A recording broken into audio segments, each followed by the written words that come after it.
Let's unpack the end times prophecies a little bit because they're two characters that play an inordinate role here at the end of the world.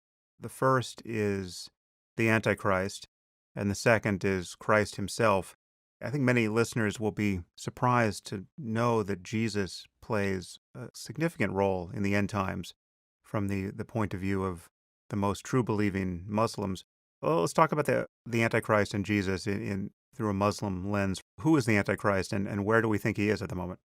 We think that the Antichrist is chained on an island, probably in the Red Sea. He's a big guy, has reddish skin. One of his eyes is kind of droopy. It's covered as if by the skin of a grape. And he's around right now. He's on Earth, and he's waiting for his moment to come. And he's been around for at least 1,400 years, hasn't he? Because wasn't he interviewed at some point when Muhammad took the Arabian Peninsula? Didn't someone show up on that island and tell the Antichrist that the gears of history were now turning? That's right. He granted, I guess, an exclusive interview to a ship full of wayward sailors who were washed up on the island and then met a guy who was horrific. He was described as being hairy and you couldn't tell his face from his ass. And that guy said, "Oh, come on over here and meet this fellow who's chained up." And the guy in on the island in chains was the Antichrist. And he asked, "So has Muhammad arrived yet?" And the sailors said, "Actually, yeah, he's in Mecca right now." And the Antichrist said, "Oh, good. Well, that means my time is nearly at hand," which I don't know if he got it wrong or if 1,400 years just doesn't count for very much in the grand scheme of Islam.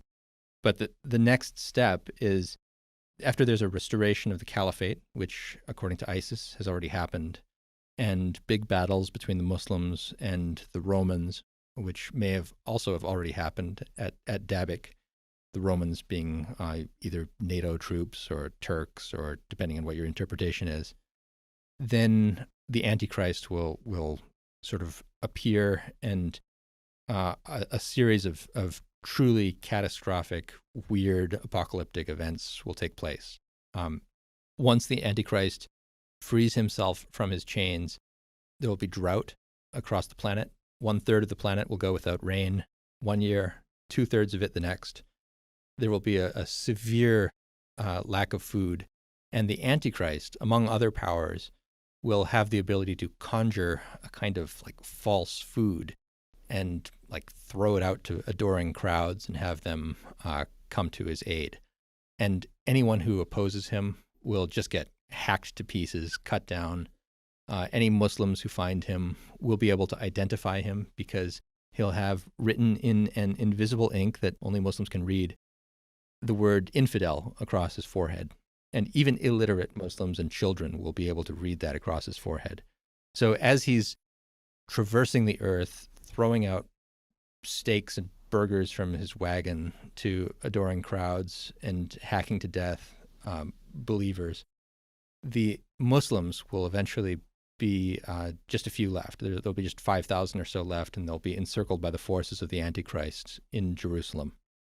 And then it gets really interesting. So as the Muslims are praying there, encircled, waiting to die, Jesus, who, as you say, a prophet in Islam, revered in Islam, second only to the Prophet Muhammad himself, will descend to the city of Damascus, not far from Jerusalem, and then hightail it to Jerusalem to the aid of the Muslims who are praying there.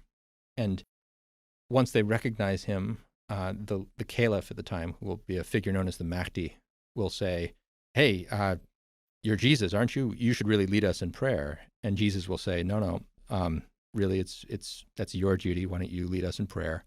After prayers, though, Jesus he will not be willing to take it anymore. He will go grab a spear, call for the gates of the city to be opened, and run into the armies of the Antichrist, eventually catching the Antichrist as he flees and stabbing him in the back with the spear until the Antichrist he doesn't just die, he dissolves as if salt in water.